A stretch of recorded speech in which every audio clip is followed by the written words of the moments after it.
place that learned how to listen. I sat back in my chair and stared at the screen.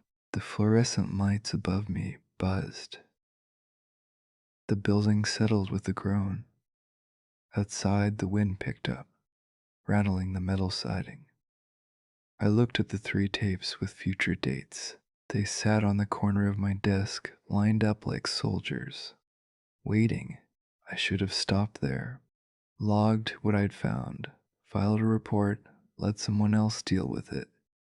But I didn't, because I was curious, because I was stupid, because some part of me, maybe the part that had been listening to dead people's voices every night for 6 months, wanted to know what was on those tapes. I picked up the first one.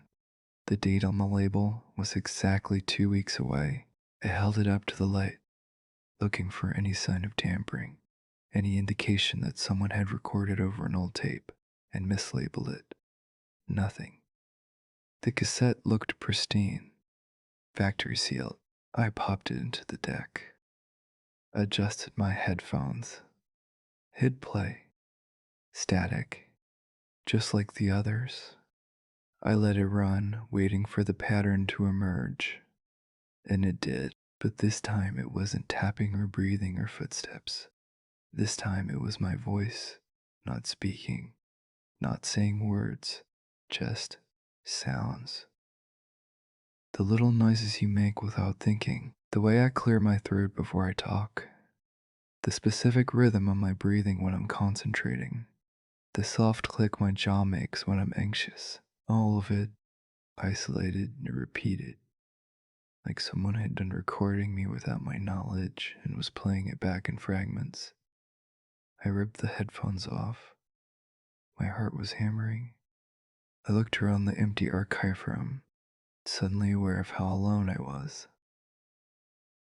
The building was silent. Even the fluorescent lights had stopped humming.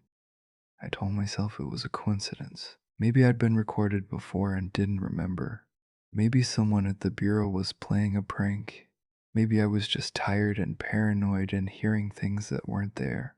But I knew, deep down in that animal part of your brain that still remembers how to be afraid of the dark, I knew.